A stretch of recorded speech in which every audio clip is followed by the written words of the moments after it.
right, so we have this 90 card set for the MAXX from the early 90s. Card number 1, beautiful original art to this set. Card number 2,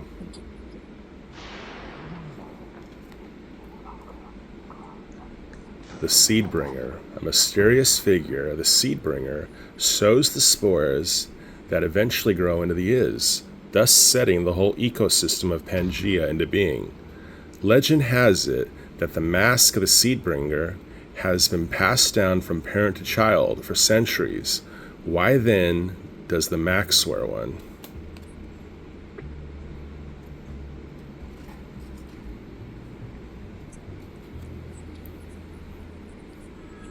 Card number 3. The MAXX, tortured hero of the streets. One day a homeless man found a strange mask, and putting it on, changed both the world and himself. He became the MAXX, an avenger who is even more brutal than the criminals he fights. He wanders the back alleys of the city with only the slightest notion of his past and no idea why he must follow this strange path.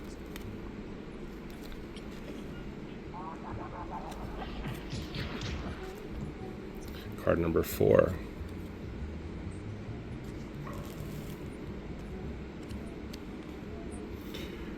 Julie Winters, freelance social worker. An architectural student at the downtown university, Julie Winters was attacked on the street and left for dead. She resolved to help the poor and victimized, and so aids those, like the MAXX, who are alone and friendless. Card number 5. Julie Winters, Queen of the Leopard Women. Although she could not remember it, Julie Winters has a second life in the primitive world some know as Pangea. There she roams, a feral blonde goddess more feared than the primitive tribesmen or the Is or the Airwells. But she still is tormented by the ghosts of a life she could never quite remember.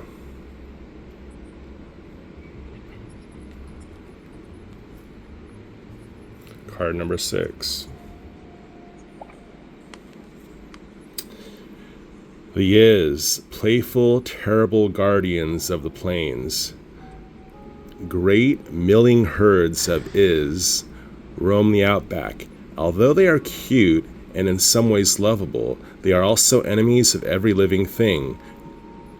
Growing underground from spores they borrow from the surface and begin a horrific migration, feasting on grass, crabbits, mountain giants, everything in their path, before throwing themselves into the sea. Interesting. Here's card number 7. It's a pretty sick looking mask. Ever since he found the strange mask he wears and fears to remove, the man called the MAXX has lived between two worlds, the fierce elemental outback called by some Pangea, where he rules by strength and cunning, and the city, where he is an outcast, homeless, and alone.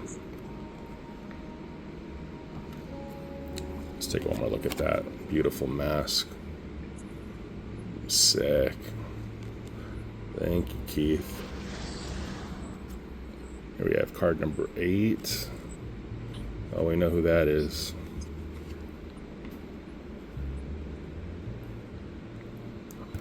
Mr. Gone. Narrowly a sorcerer. Like the MAXX, Mr. Gone can move between the two worlds of the outback and the city.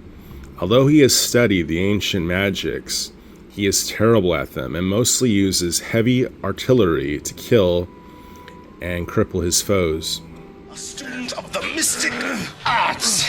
Unfortunately, an untalented student, or I wouldn't have to keep shooting fools like you. Card number 9.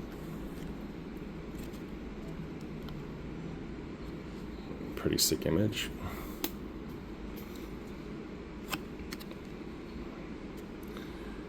Mr. Gone and his city. The villainous Mr. Gone prefers the faded, nearly deserted Art Deco section of the city from which to operate. Most of the buildings date from the 1920s and are connected by a network of tunnels used originally by smugglers and bootleggers. Card number 10. Whoa, look at this guy. The Walking Mountains. Called Mwudabai Way, or Mountains That Walk. These huge proto-humans are the slaves of the seed-bringers. They guard the Iz fields and keep crabbits and fester moles from dining on the unripened Iz flesh. Dude's a beast. Card number 11.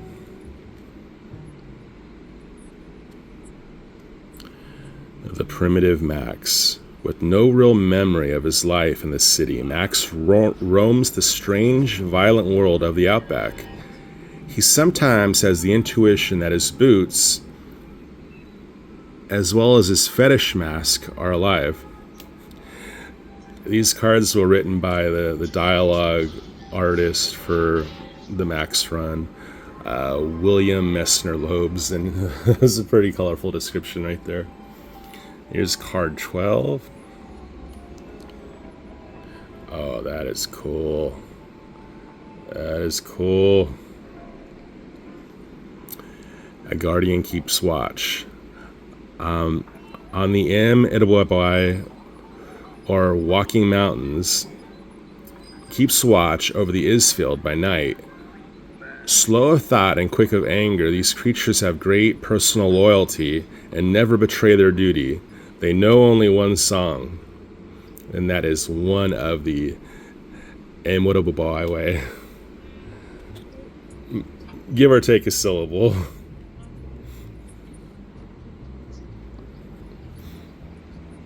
Card 13. Nice, more Julie. Cannot have enough Julie cards. Julie Winter's primitive dreams. Although she remembers her trips into the outback, she believes them to be dreams or wishful fulfillment. She has no patience with the idea of multiple realities and discovers herself a skeptic. She is actually a soured romantic, but would never admit it, especially to MAXX.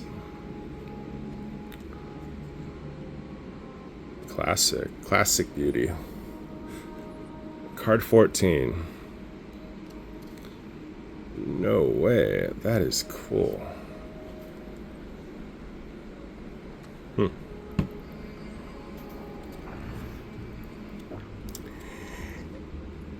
An ancient prophecy fulfilled.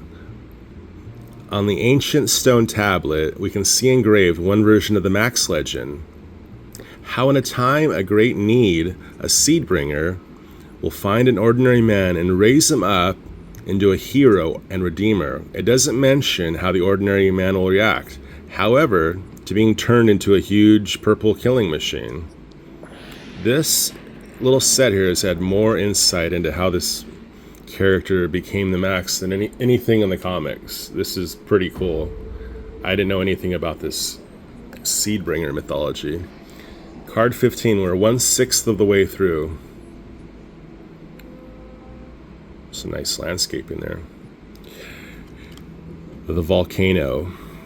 On his first visit to the outback, MAXX thrusts his claws into volcanic lava to harden them. Ever since, he has been unstoppable and yet somehow also unfeeling, as though the lava has permeated his soul. I just noticed that the background to every card is from card 14. It'll have that hieroglyphic motif to it. 16.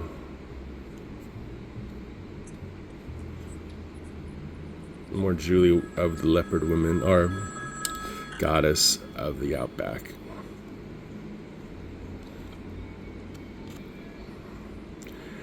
Primitive World, Primitive Woman. Although she is known throughout Pangea as Queen of the Leopard Women, Julie Winters seems, interestingly enough, to also be the only leopard woman. All the better. All the better. Card 17. Dang. What a feast for the eyes.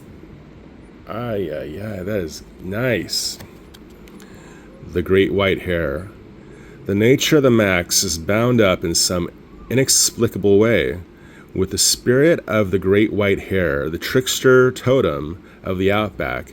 Nothing further about this is known. See, this whole MAXX thing with being tied with rabbits and this mask and the Outback, it's really mysterious. I mean, you can watch the MTV show till you're blue in the face and you'll only scratch the surface. Card 18. I think that's might be like our first landscape card. All in shades of yellow, really cool. So the glowing ghost spirit.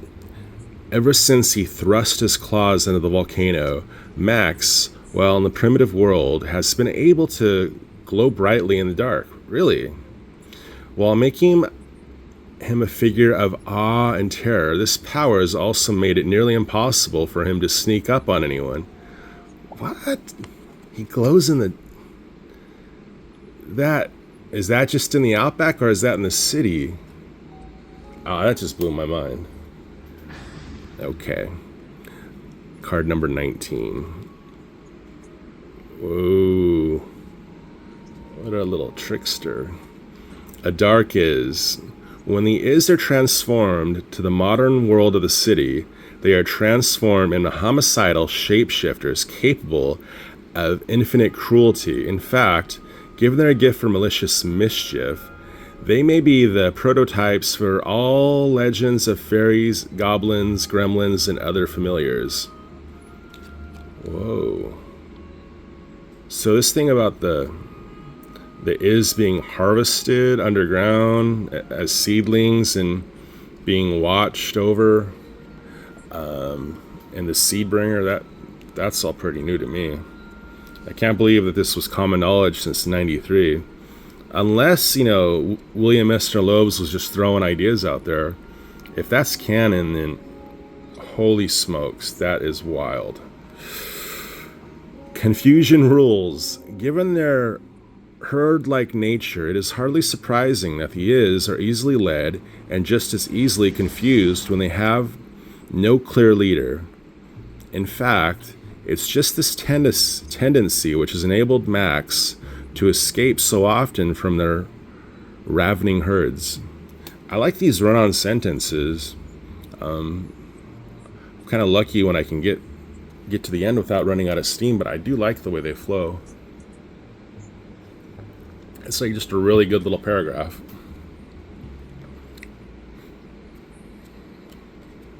This guy needs a shave and trim his toenails. The is, nature's joyful destroyer. Sorry about the focus. I'm more focused on reading the card. The is, nature's joyful destroyer. Card 21.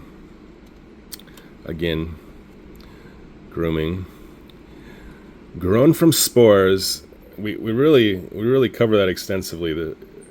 And matured underground, the is are harvested by Mr. Gon, who trains them to be his army of spies and assassins back in the civilized world. By nature both friendly and lethal, the is are well suited to impersonate humans and seem to enjoy their strange new roles. Why not? It's fun. It's fun being in disguise. 22. Look at this thing. What do we have here? The Mad Prophet.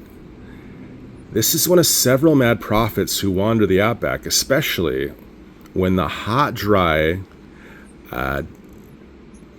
dolorous winds blow and all the world seems old. This particular prophet teaches that there is another world just to the side of this one, where men live in cities and there are vegetables that aren't carnivorous.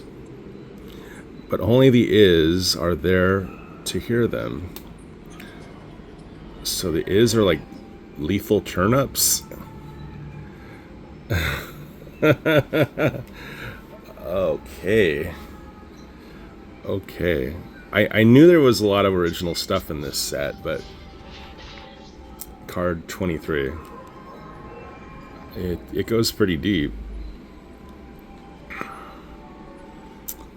The mocking leer of the dark is.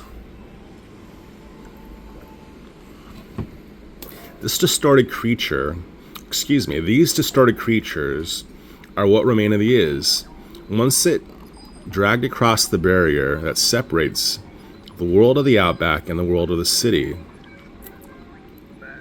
These little demons can take the form of anyone they dress up as: a postman, a grandmother, your girlfriend, and only the MAXX or Mr. Gong can see them as they really are. Card 24. I thought I was missing a card for a second there. Oh, yeah, Rick Workin. The Demetriba of those who eat wood, and another species of proto-human which roams the plains of Pangaea, the outback. Unlike the others, the Demetriba, who are also called dragon snouts, have an evolved series of family relationships based on tattooing and are highly literate. They sing the history of their people in a series of vivid folk epics. The El Quadmalur, which celebrate grass and ritual cannibalism. So these guys are giants. Max will be about yay high to this one's knuckle. And these guys just wander, stomping the outback plains. Card 25. Some nice architecture there.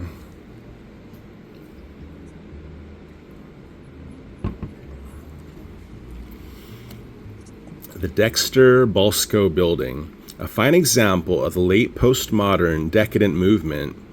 This office building, which in its time has also been a hotel and a county hall of records, was originally owned by Julie Winter's grandfather, now nearly deserted and in a bad part of the city.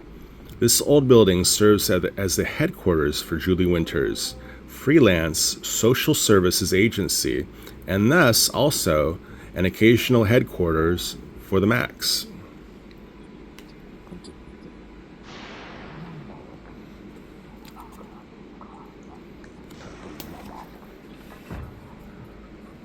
Card 26.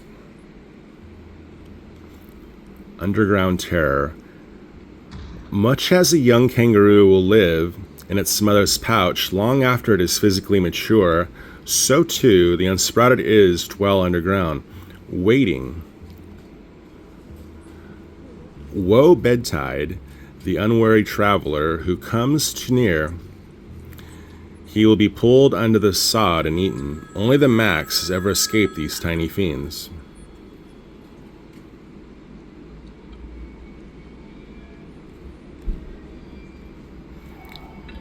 Card 27. Another really nice Julie one. With a giant bow on her head. A deadly sense of fashion. Possessed of a strong and eccentric taste and fashion, Julie Winters often amazes friends, family, and innocent bystanders alike with her body conscious finery. When unbraided by a traveling evangelist for dressing like a strumpet, Julie sniffed Right, like I should take advice from a man who dresses like an undertaker with sequin poisoning. That's telling him. We got 28. I feel like we're retreading the central cast here, but it's okay because they're just throwing different descriptions at us. Interesting poetry. Mr. Gon, a villain who thinks he's a hero. Mr. Gon believes that the Outback, that land of sudden plains and violent granite outcroppings, is the only reality. The other world, the world of cities and civilizations, is merely a creation of Julie Winter's deranged mind. And all who venture into that world become worse, fulfill their darkest fantasies. Fulfill their darkest fantasy. I read that wrong, but it's okay. Thus, he is not Mr. Gon's serial killer. No, he is Mr. Gon, morbid philanthropist, who can say he's wrong. Yeah, that tongue twister got me. 28 was a doozy. So that's more about Mr. Gon. Now we're calling him a morbid philanthropist. Okay. So here's the Dexter Balsco building. I never noticed that stained glass right there. I always see the dome and kind of this like Batman gargoyle here. Wow, that is interesting though.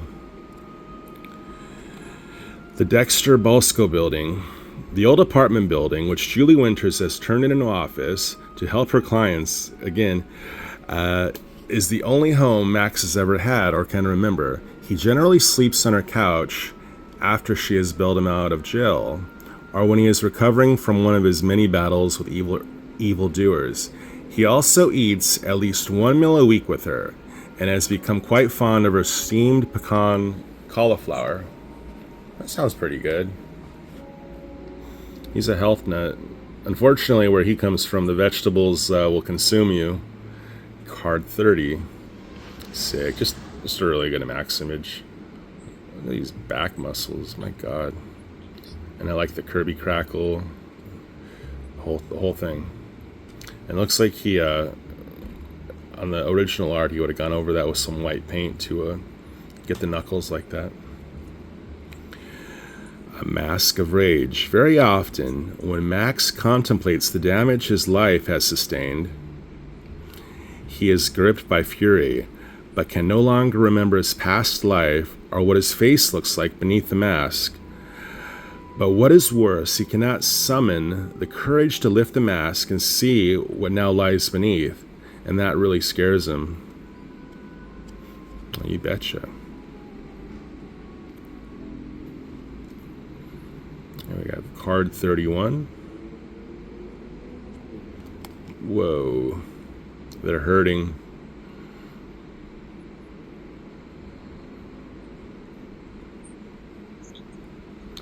Leaping into eternity. This is the ultimate fate of the Is. Twice a year, on each solstice, they gather into huge roving herds and head due west, driving all before them. When they reach the cliffs called Teeth of Dechiol, they hurl themselves off. The carnivores of the outback wait greedily for this day and feast for weeks on the sweet Is flesh. So they just jump off a cliff, they take a hike,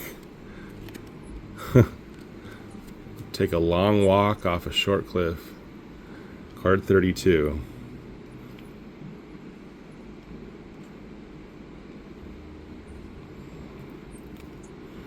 The volcano erupts. After he plunged his claws into the molten heart of this volcano, it erupted for nearly a week, thus only increasing the legend of the MAXX. Amongst the indigenous folk, he is known as he who nurses at the fiery heart of the world. That's a colorful way of putting it. By the indigenous folk. Card 33. Oh yeah. Dude looks delicious. The great northern crabbit. The crabbit has only one natural predator, the is, which hunts it down and teases and humiliates it unmercifully before eating it. The crabbit itself lives off the shellless snail and often destroys itself by especially vigorous sleeping. There have been a good deal of unwholesome speculation over the origin of the crabbit, but nothing has ever been proven. So it feasts on these outback slugs. There are many interesting species of predator and prey sheltered within the broad, grassy spaces and massed granite tarns of the outback. One of these is the outback slug. It can leap nearly a quarter mile straight into the air, but it has never mastered the ability to land. It has no predators. It is just stupid. Calls them shellless snails in this description. There's 34. Oh, wow. Look at that guy. A battle to the death. Here, MAXX does battle with one of the most dangerous animals of Pangaea.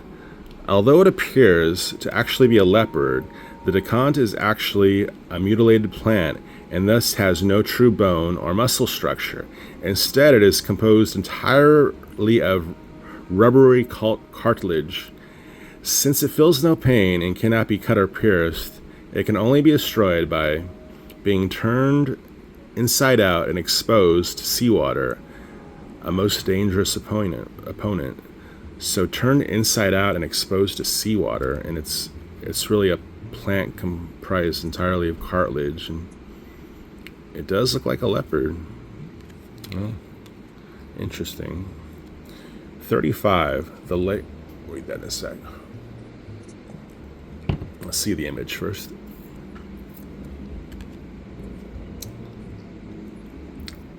Okay.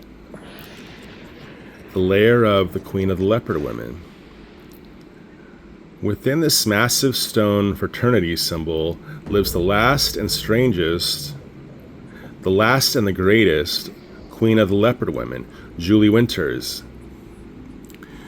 I keep missing these commas to know that it's part of the same sentence, but when she finds herself wandering in Pangaea, Julie becomes the queen and lives within this structure, which is filled with a variety of jungle plants. Card 36.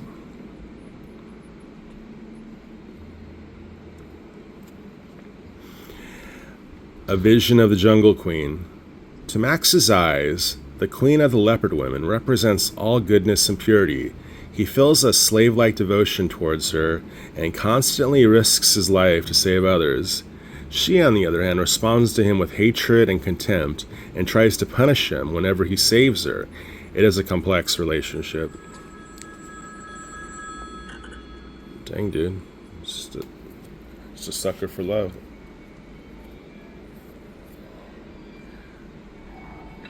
Here we have card 37. That's gotta be a leopard, right? If you tell me that's a plant, I'm gonna jump out of my skin. A cat for the Jungle Queen.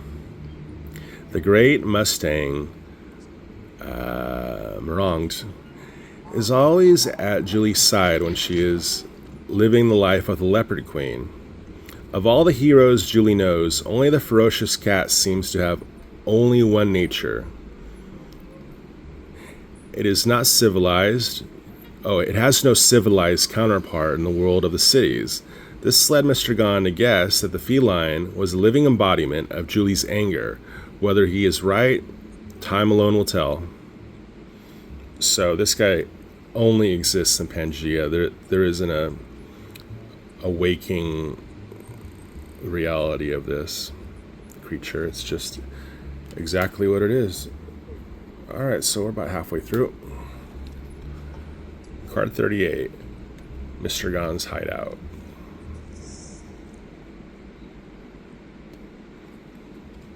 Mr. Gahn's hideout.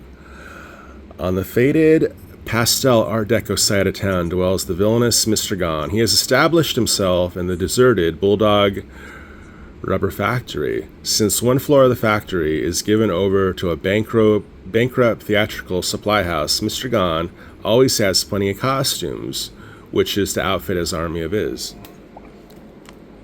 Clearly. Card 39. Oh. Wow. That looks time-consuming. That looks cool, though. MAXX's side of town. Ever since the citizens of this fair city decided to punish the government by refusing to pay taxes, the town has fallen into disrepair, despair, and disuse. The east side where MAXX lives is filled mostly with homeless, criminals, and those pushed to a wall by poverty of economic misery. Only the MAXX brings hope, and death.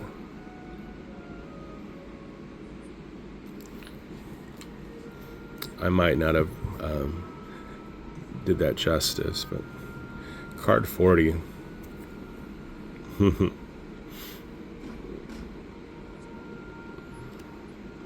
Mr. Gone, philosopher. Mr. Gone has a simple credo. I do evil. If you make things bad enough, eventually somebody has to step forward and make them right. Thus I provoke good into being. Can you think of a more moral person? I could reform, but hey, the world needs me. That's pompous, man. So I do evil. If you make things bad enough, eventually somebody has to step forward and make them right. Okay. So he's calling himself a moral person by provoking someone to stop him. Okay, that's his philosophy. So he's saying he's good, but he's doing bad, so a hero steps up. And here's our hero chilling in a dumpster in LA. So 90s, man. That's just so 90s thing to do. MAXX at home. MAXX lives in a dumpster behind Amish Ed's Chicken Shack. Julio, who runs the place, likes him back there because he keeps the alley safe and the raw population under control. MAXX likes it because it's quiet and lets him think about old episodes of Cheers undisturbed. That's good, man. We have an off-screen, unintroduced Julio character who runs Ed's Chicken Shack and likes the MAXX being in the dumpster because he kills the rats. That's pretty sick. Left hand keeps falling asleep here. 42, still in that dumpster. Do not mess with him, man. Do not discard your nachos in that dumpster because you will be contested. The MAXX, hero or tragic clown. Deep within the twisted bowels of the city, a masked man sleeps. And I could read this. Oh man, thank God we're getting away from that font being in front of this hieroglyphics image. This is a lot better. So, thank you. The MAXX, hero or tragic clown. Deep within the twisted bowels of the city, a masked man sleeps. In his dreams, he is a figure of power, a great leader, a fighter, and a protector of the weak, a jungle lord.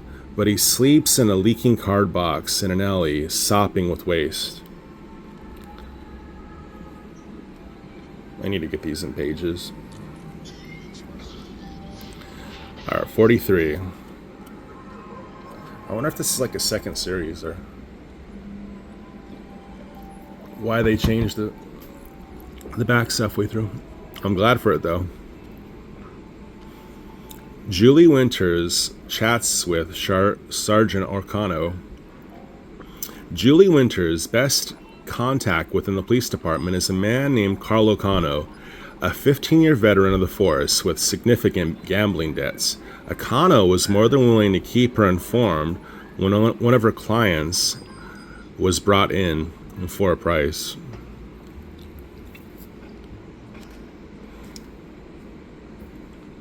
It's Lori.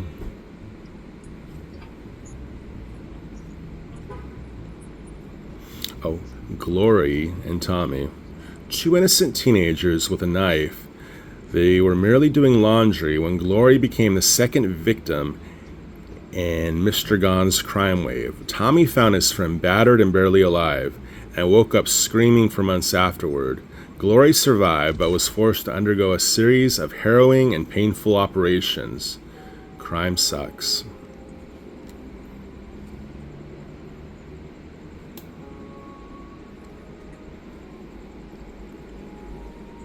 Whoa. MAXX the Avenger. Although battered and torn, MAXX fights on, desperate to end the reign of terror that grips the city. Adding to his angst is a suspicion that his own origin may have something to do with the appearance of the sinister Mr. Gone.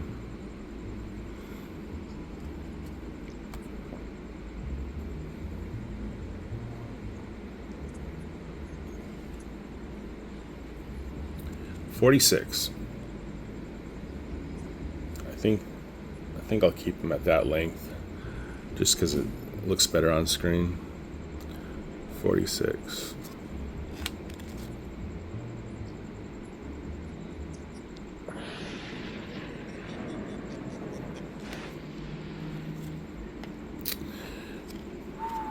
Mr. Gone does his trick. After a decade of mystical practice and personal deprivation, Mr. Gone has developed the power to make his hand glow faintly in the dark. He was hoping for a death touch or the ability to fly, but this is at least visually impressive. He relies on heavy firepower and a charge card for the rest. So he's this mystic, but his power, that the only purpose of that is for light and to look cool. And he does look cool. So he's not a very good warlock. He's just kind of a poser, but he's got a couple of tricks, but mostly uses guns. Wanders across all the lonely, misguided people in this dark city. It's wet, dark and wet. Full of people who are experts at avoiding reality. It's the kind of weather that penetrates. Dark and wet. With good reason. I'm not sure any of us wants to know what goes on out there at 3 a.m. I did it all for you, Julie. The pain, the sex. Best not to think about it. Just push it down and go on. Lots of other people could use my help, but somehow I always come back to old MAXX. He's big, he's purple, he's heroic. He just may be out of his mind. The MAXX, ruler of the jungle, scourge of the city, journey to worlds undreamt of. Trick with his cape was pretty impressive. There's Glory in the laundry room. Poor kid. Cape fear. Mr. Gone's cape, woven from the cocoons of drug silkworms and soaked in the secretions of certain trees, is in fact semi-sentient. It seeks out warmth and electrical energy and can only sleep in a cedar box fitted without nails.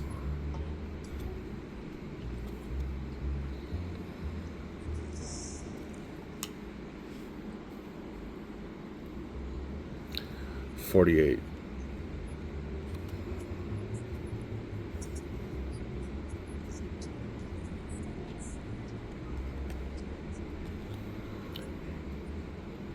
Is and fallen hero. The MAXX, weakened by battle, fights off an attack by a Dark Is. The killing frenzy of a Dark Is can only be subdued by an application of butterscotch. Now it's just BSing us, man. What? The killing frenzy of a Dark Is can only... Now we're just being silly. It can only be subdued by an Okay.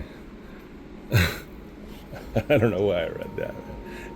Application of butterscotch.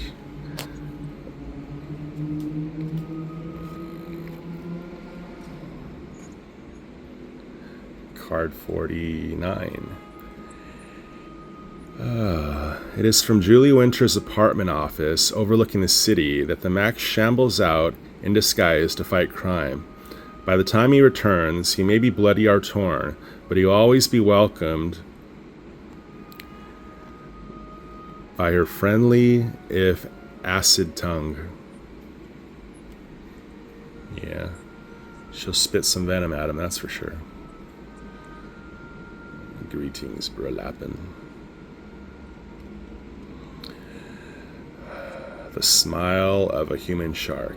The leering grin of Mr. Gone is often the last thing his victims see, and it is something to which he is proud. Hey, I like my work. I try to be friendly. What's the point of being a gloomy puss kind of murderer? You just bring people down.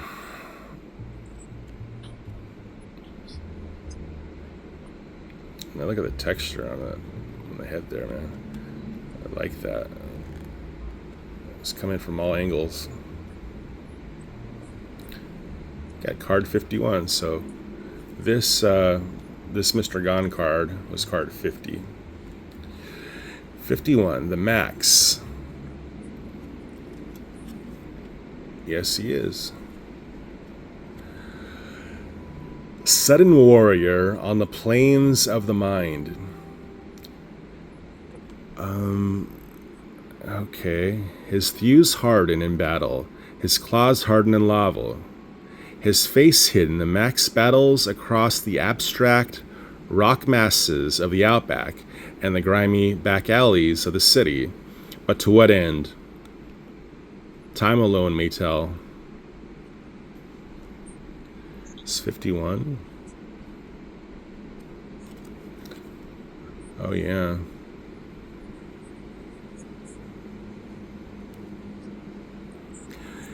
Muggers at work. Tigo and Fridge are two of the criminals' denizens who drift throughout the city looking for easy money. Here they attack Sophisticate near the theater district, but the noise has attracted the attention of another aimless drifting denizen, the MAXX.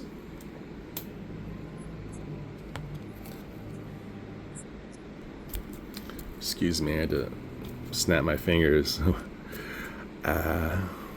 Card 53.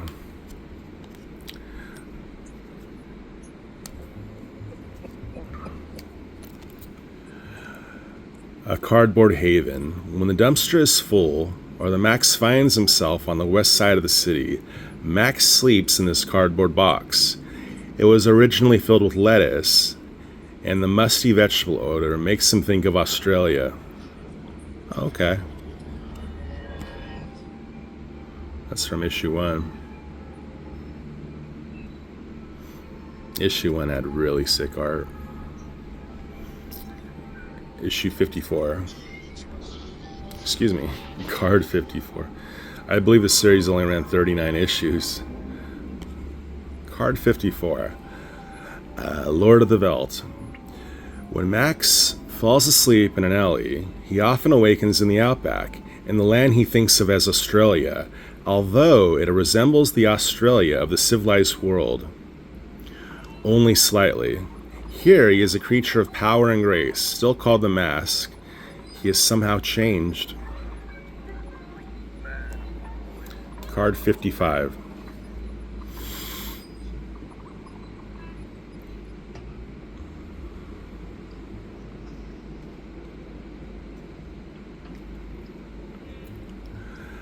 A Dream of Julie. In the outback, a primitive world which contains everything from which contains everything we civilized folks dare not to think about while awake, the MAXX is amnesiac.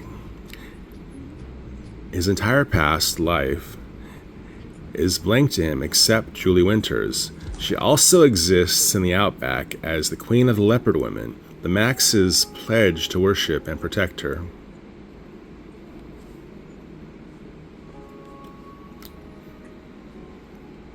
'56.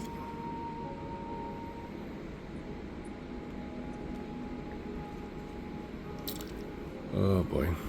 Jamankle, he who screams. Although stripped of his memories and in a strange and dangerous place when he is in the outback, Max is paradoxically more assured and confident, more at home. The native creatures call him Jamankni, he who screams in the night like the lion without fear. They got a lot of names for him. And there's a lot of natives that have a lot of time on their hands. 57. Look at that big cat.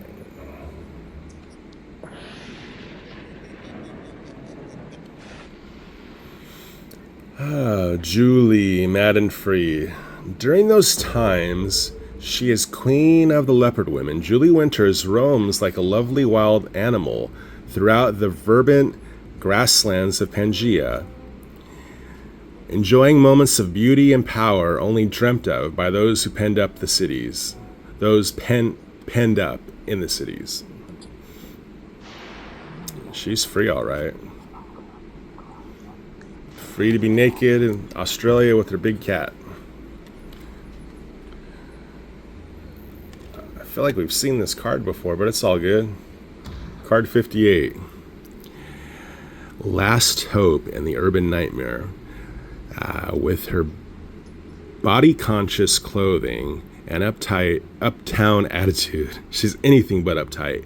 Julie Winters might seem nothing but a joke, but to those she helps, she is a restless, trashy angel who stands between them and a horde of enemies, roving gangs and criminals, the hired gun thugs of the rich and the police, who are often not much better.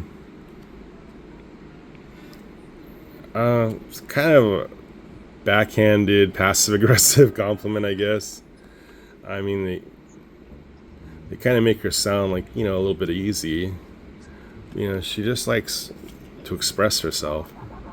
I don't know. People talk. 59.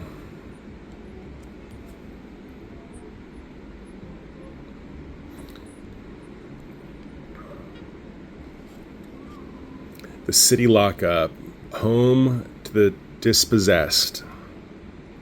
As a freelance social worker, Julie Winters spends a great deal of her time in jail, either bailing out those who might rot there because they have no money or shopping for new clients. It was here she first met the MAXX and recognized there was a bond between them, as though their souls touched across the abyss of convicts. It's beautiful, man. See some of the graffiti here. We got Spawn rules. We have the streets are paved with time. The universe in a jam jar, kept in a cupboard. We have kill, kill, kill. One right there says Kelly Jones. Nice. Eat me. Some profanities. Jim's lizard. I can read anymore. Couldn't read any. Oh, yeah. Oh my god. This guy came to a knife fight dressed like a fist fight. Man, he is about to get hurt. Scuffle time. Often in the rotting urban jungle, the MAXX is forced to fight or die. Here he squares off against Fridge, a huge demented ex-attorney who roams the streets looking for victims. A huge demented ex-attorney is Fridge.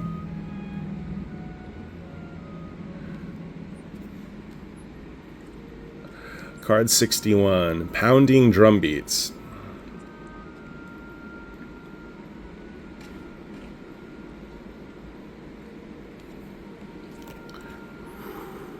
The MAXX suffers from terrible headaches, migraines that are in the prelude to his shifting to Pangaea. When the lights flare about him, the wild music trills in his head, and drumbeats that are his own, blood-pumping pulse in his ears. He knows the time has come. He can only curl into a ball and wait to transform to the land, wait to be transported to the land of his dreams.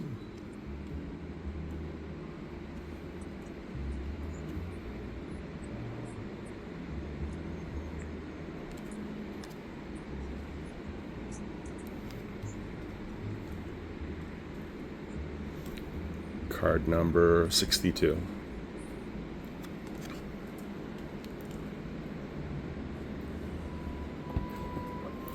The MAXX versus Mr. Gone.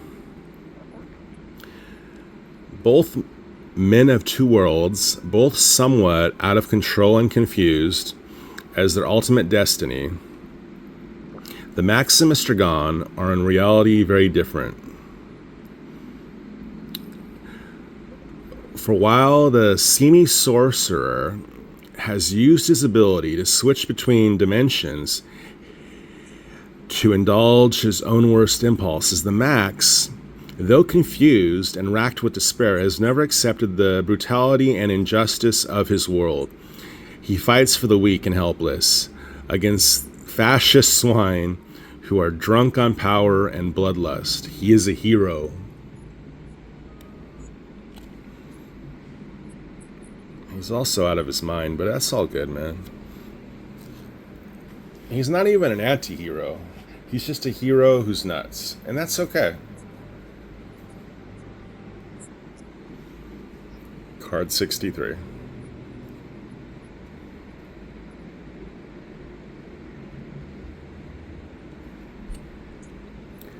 Claws of Justice.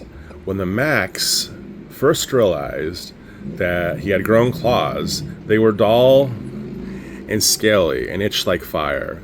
It was only after he used them to slice into the heart of the erupting volcano, thus sharpening them, and then plunged them into the molten lava, tempering them, that they became razor sharp.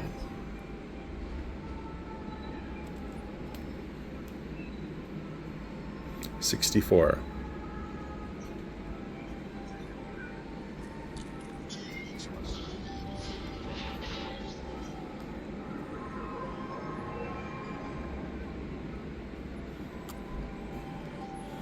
The Shining Nightmare.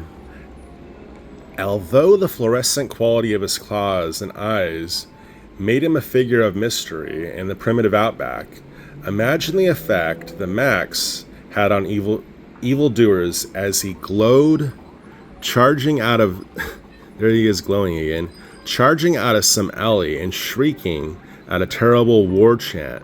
More than one ne'er-do-well converted to the Quaker faith on the spot. I wasn't expecting that. Ne'er-do-well.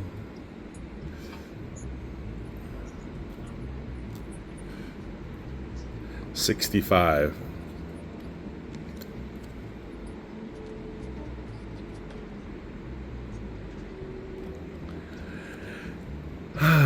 Prisoner of obsession. Julie Winters is captured and bound, forced to cater to the twisted whims of a madman, Mr. Gone. But she has a mind and resources Gone cannot understand. Julie can think, and that makes her more dangerous than he can imagine. Yeah, she could think. What was he thinking that she couldn't? God, what a chauvinist! He didn't realize that she could think. It's like that girl can have thoughts. No. That's a cool one. So we got card 66 on the stoop.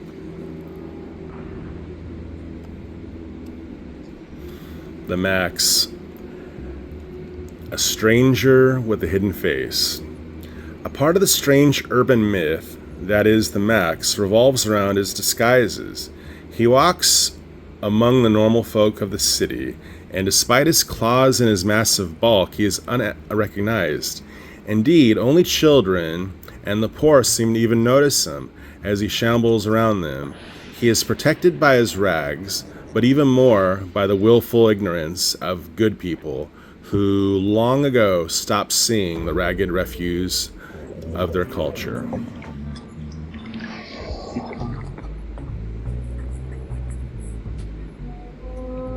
Is that supposed to read refuge? I don't know. Refuse of their culture. I'm sure that's right. I don't really paint my own words like that, but yeah, these write-ups have some flair.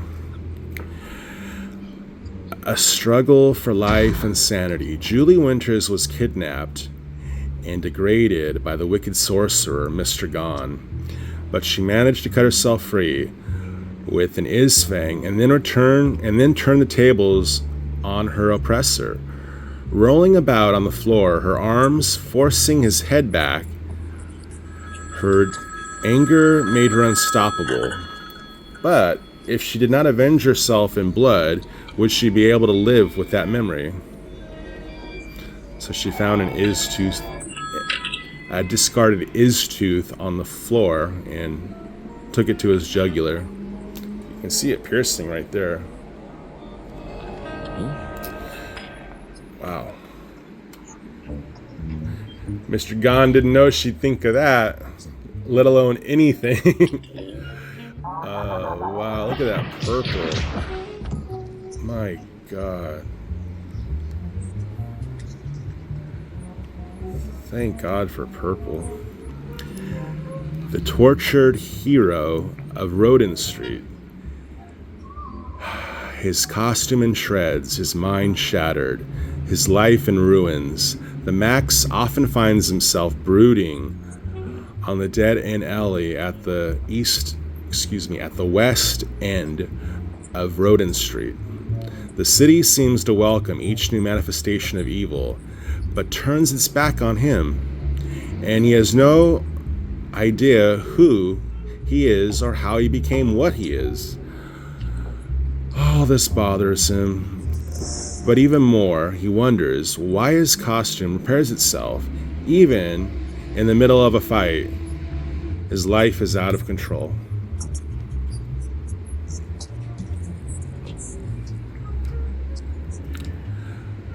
Card 69.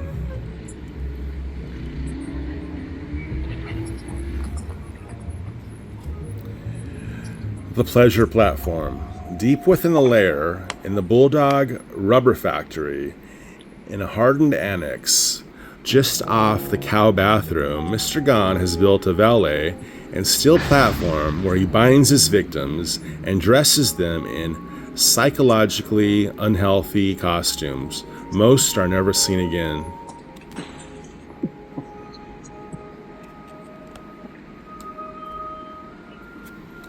Here's number 70.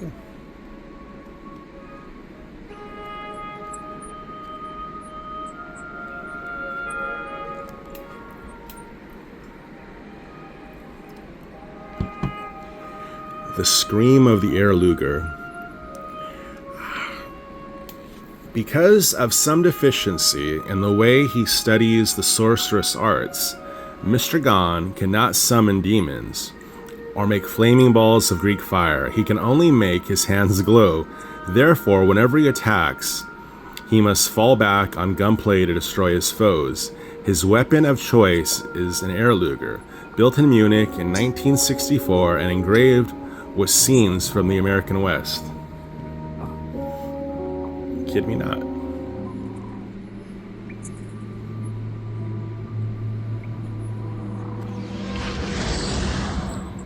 $71.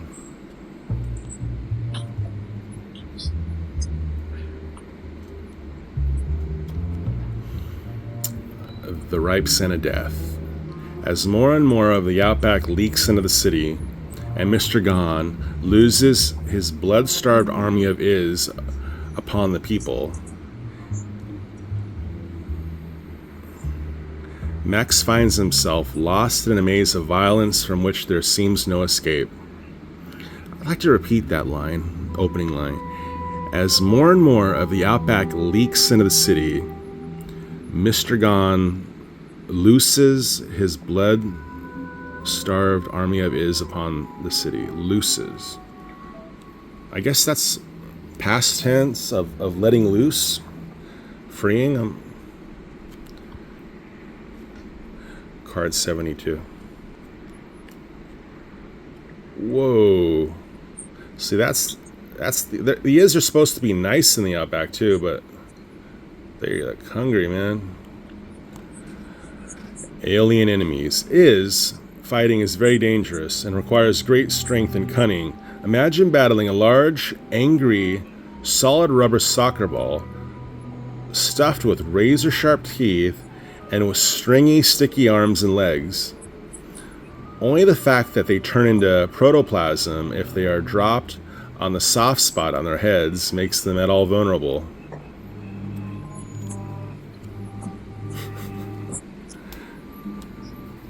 $73.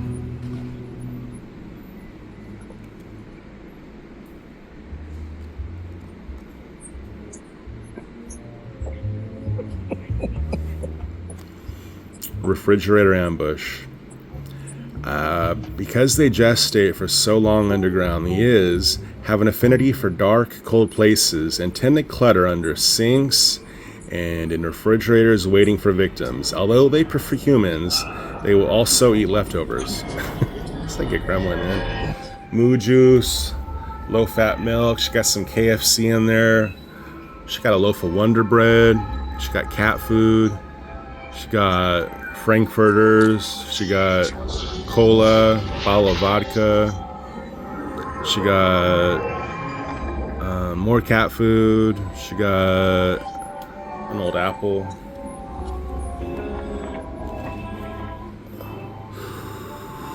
$74.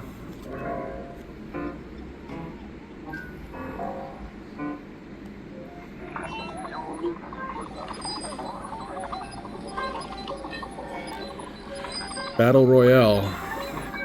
By far MAXX's most dangerous foe is Mr. Gone. The two of them are polar opposites and in an odd way share both rivalry and an obsession with Julie Winters.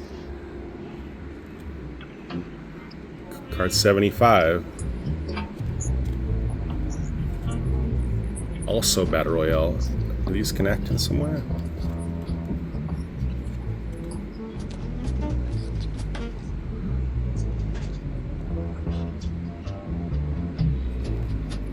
So which one did I read? Okay, so this is the Battle Royale for card 75. Life and death are all the same to Mr. Gone, believing as he does that he is merely living in one of Julie Winters' delusions and thus not responsible for his own actions. He would likely end up destroying her and the rest of the city were he not opposed by the hulking, confused MAXX. Boy, I can already feel autumn creeping up on me in these late summer afternoons. The Wraith of Terror.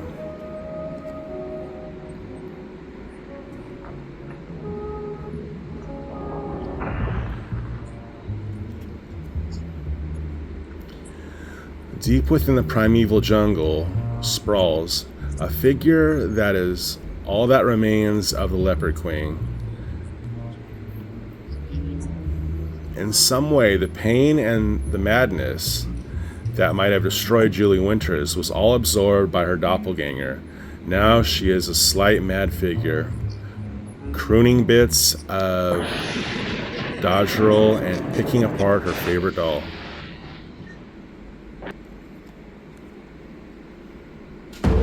I think she still looks good. I'm just gonna say. 77.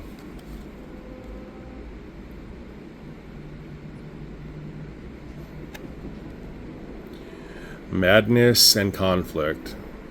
As they hack and slash high above the city, MAXX and Mr. Gone become one being, opponents joined together into a single engine of destruction. 78.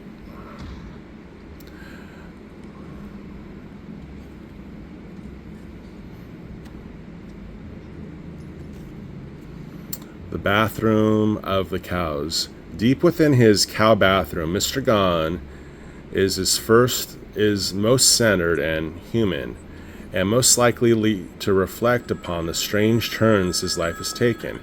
Here he notices an Iz, who had seen a tape of the adventures of Buckaroo Banzai the night before, about to torture a crabbit with a catapult. He watched the adventures of Buckaroo Banzai and saw something about a catapult. So, that's the cow bathroom.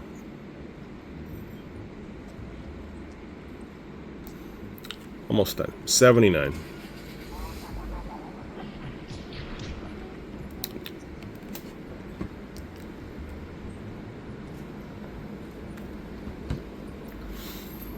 Brains against bulk.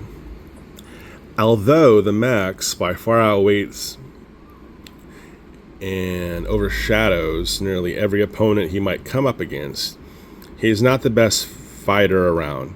This is especially true in the city, where smaller assailants have been known to beat him.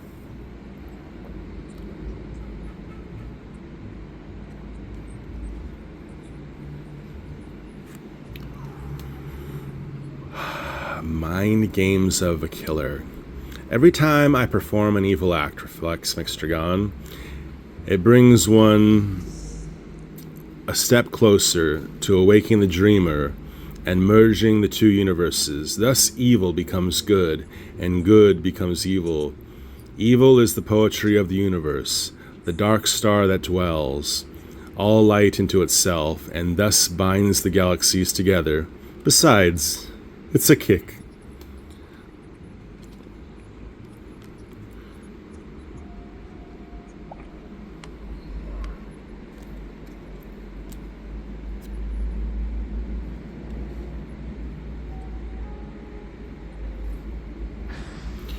Julie Winters, creator or victim?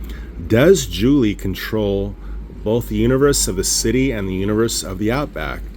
Was her mind permanently damaged by her attack and the subsequent attacks by Mr. Gone? Or is all that happened a part of the healing process that will return her to full health? This is what the MAXX must quickly find out. Better hurry.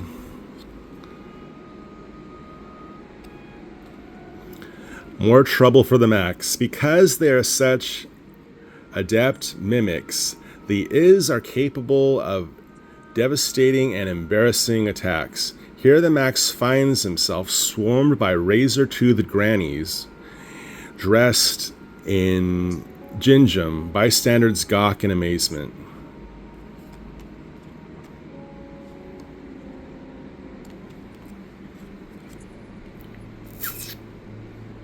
Boom. A battle against one's nature. The MAXX is a hero because he tries. Okay, maybe that should read, the MAXX is a hero, not because he tries. I'm just going to read it as it is, because I don't think there was a typo. The MAXX is a hero because he tries, but because he tries, and because he is continually thwarted by secret agendas and sorcerous conspiracies, his grip on what is real becomes daily more slippery. His response to the hatred and betrayal around him becomes more violent. Soon he may become what he fears most, a creature of rage. I think it's too late for that. I think that's exactly what he is a creature of rage. 84.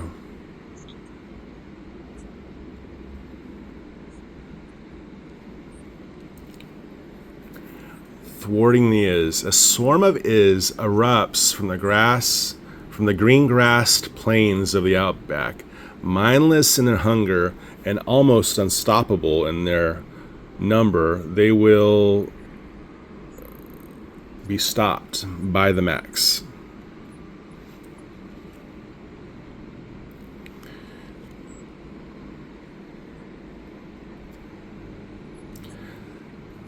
Sudden death in the savage wilderness. A spotted Cesiodon falls victim to a pit of conspilled spears, one of the many dangers in this savage primitive place known to some as Pangea. It's a lousy way to go. 86. The MAXX and Julie. Two uncommon individuals sharing a contemplative moment, trimming toenails. Two remarkable spirits, bound across the dimensions by unfathomable forces. MAXX and Julie have a complex relationship. Neither fully understands its meaning.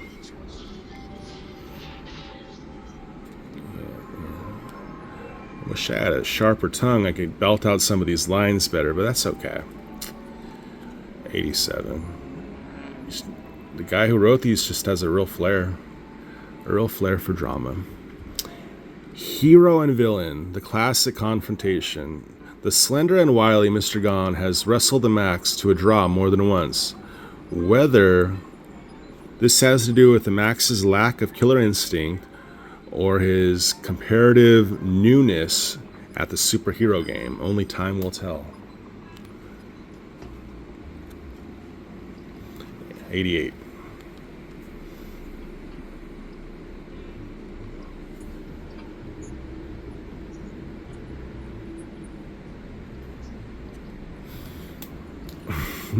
They're still introducing Julie Winters. 88 cards in this set. Julie Winters, volunteer for the victimized. Using her money, her sharp wits, and her sharp tongue, Julie Winters pulls free those who might sink in the chaos and despair and gives them a second chance. Yeah, she does. Well, let's just enjoy that. But we know. We got you, man. We got you. We know Julie well by now. Card 89. Oh, I need another one. I need another one of this card. Oh well. They're still introducing the MAXX. The MAXX, Jungle Lord, warrior dreamer. He is the king of the wild places. He is the mighty protector of the defenseless. The walker of the great grassed plains. He is the MAXX.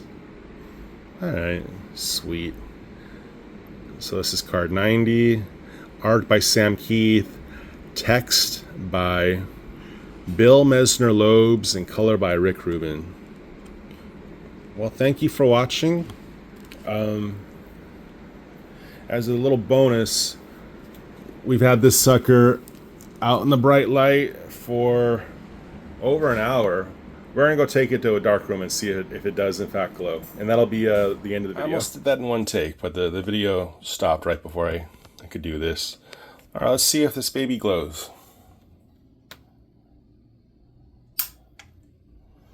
There we go. That's the ticket. Anyway, thanks for watching. Hope everyone still enjoys the MAXX to this day, and peace.